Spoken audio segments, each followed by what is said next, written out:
இந்த டவுட் இப்ப கேட்கலாம் இவங்கிட்ட. டேய் எனக்கு ஒரு டவுட்ரா, மாதாமாவை கும்பிடலாமா கூடாதா? மாதாமாவை மதிக்கலாமா கூடாதா? டேய் மாதாமாவை கும்பிடக்கூடாது, ஆனா மதிக்கலாம். கடவுளை தவிர யாரையும் கும்பிடக்கூடாதுடா. டேய் கடவுளை பெத்தெடுத்ததே மாதாமா தான், அப்ப ஏன் அவங்களை கும்பிடக்கூடாது? டேய் ஏசப்பா அப்பத்துல இருந்தே கடவுள் தான். நம்மளுக்காக தான் அவரு மனித அவதாரமா மாதாமா மூலியமா பிறந்தாரு. அவர் எதுக்கு மாதாமாவை சூஸ் பண்ணணும்? அங்க வாழ்ந்தவங்களை விட அவங்க பரிசுத்தமா வாழ்ந்தாங்க, நல்லவங்களா வாழ்ந்தாங்க. அதனால அவங்களோட உடலை ஏசப்பா பிறக்கிறதுக்காக சூஸ் பண்ணாரு. டேய் ஆக மொத்தத்து ஏசப்பா மாதாமா வயதில் தான் பிறந்தாரு, மாதாமா கும்பிடுறது நடா தப்பு. டேய் நான் சொல்றது உனக்கு சரியா புரியல போல. உனக்கு பெஸ்ட் எக்ஸாம்பிளோட சொல்லட்டுமா? இப்ப நம்ம சென்னைக்கு நம்ம இந்தியன் பிரைம் மினிஸ்டர் வராரு, நரேந்திர மோடி. இப்ப அவரு டெல்லியில இருந்து எப்படி நம்ம சென்னைக்கு வருவாரு? பிளைட்ல வருவாரு. பிளைட்ல வந்து இறங்குவாரா? இப்ப நம்ம தமிழ்நாடு கவர்மெண்ட் நம்ம பிரைம் மினிஸ்டருடைய பிளைட்ட மாலை போட்டு கௌரவிச்சு வர வைப்பாங்களா, அல்லனா நம்ம நரேந்திர மோடிய மாலை போட்டு கௌரவிச்சு வர வைப்பாங்களா? பிரதமர் மோடிக்கு தான். பிரதமர் மோடிக்கா? அவரை கூட்டிட்டு வந்தது அந்த பிளைட் தானே, அப்ப அந்த பிளைட்டுக்கு தானே மாலை போட்டு கௌரவிச்சு வர வைக்கணும்.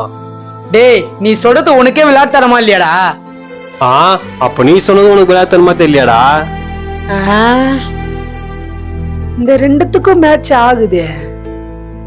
டேய் உலகத்துல இருக்கிற ஜனங்க ரொம்ப பாவம் செஞ்சுட்டு இருந்தாங்க. பாவம் செஞ்சு எங்க போவாங்க?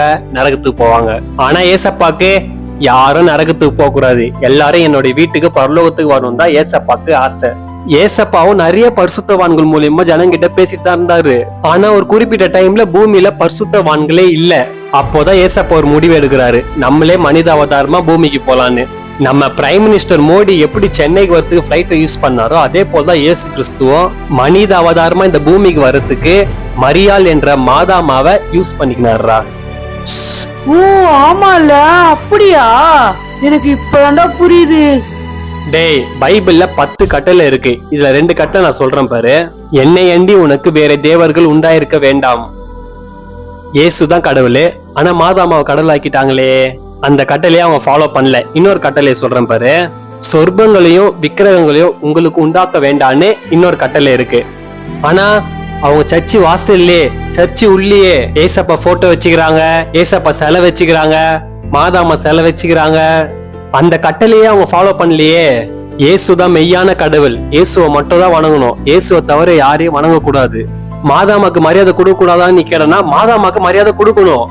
ஏசப்பாக்கு எந்த அளவுக்கு மரியாதை கொடுக்கிறோமோ அந்த அளவுக்கு மரியாதையும் கனமும் மாதாமாக்கு கொடுக்கலாம். ஏன்னா இந்த உலகத்தையே படைச்ச கடவுளை பெத்தெடுக்கிற தகுதி அவங்களுக்கு தான் இருந்துக்குது. ஓகேவா? மரியாதை கொடுக்கலாம், எப்படின்னா நீ அவங்களுக்கு மரியாதை கொடுக்கலாம், ஆனா அவங்கள வணங்க கூடாது. ஏன்னா உண்மையான தெய்வம் இயேசு, இயேசு கிறிஸ்துவ மட்டும் நம்ம வணங்கணும். சரிடா, எனக்கு இப்பதானே தெளிவா புரியுது. அதே போல உனக்கு சொல்றேன், நல்லா கவனிச்சுக்கோ. மனுஷங்க நம்ம கும்பிடவே கூடாது, அதே போல செத்தவங்கள கும்பிடக்கூடாது. சில பேர் கூட செத்தவங்களுடைய போட்டோவை வீட்டுல மாட்டி கும்பிட்டு இருப்பாங்க, அப்படி எல்லாம் பண்ணவே கூடாது.